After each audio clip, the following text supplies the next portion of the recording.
Once you had some material built up, what did you put on your demo?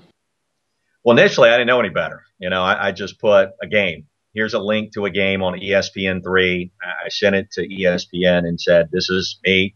I don't know if you're going to like it or not, but I want you to take a look. I feel like I can do more. I want to do more. I'm very passionate about what I do, and tell me what you think. And so initially, I just sent a link to a game which had an on-camera open and then had the entire game. So, that's what I did then. I think now that I've been in the business longer, you kind of want to mix it up.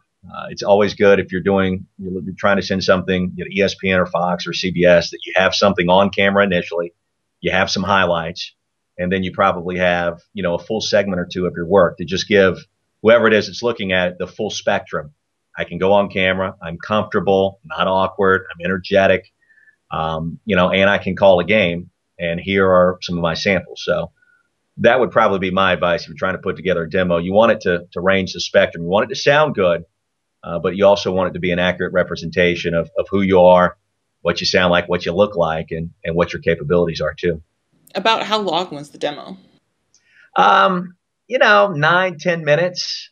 I've done different things between television and radio for different jobs that I've applied for over the years. Radio, it might be a little bit longer, maybe 20 minutes or so, just to try to paint the picture as best as possible.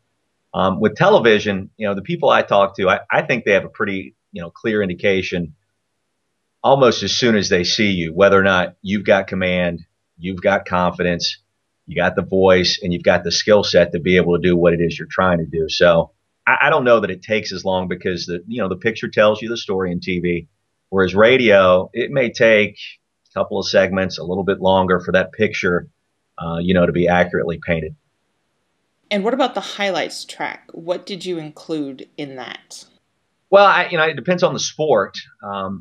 For baseball, I have a game-winning call that Clemson had in the ACC tournament. They upset number 1 Florida State a couple of years ago, and it's about as energetic and as excited as I've ever been on the radio, probably.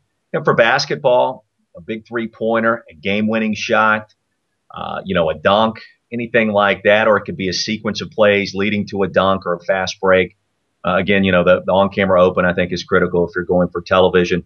For football, it could be a touchdown call, a game-winning kick, just certain scenarios in which you're going to be a little bit more excited. It's okay to be excited. You don't want to overdo it. You don't want to overcook the ham, as I like to say, but you want to have some calls that demonstrate you're energetic, you're passionate about what you're doing, and you're excited to be here. If you're not excited to call games or be an analyst, what are you doing in the first place? I think most of us are very excited when we get jobs and good jobs, and that should come across in your demo and some of your highlight calls.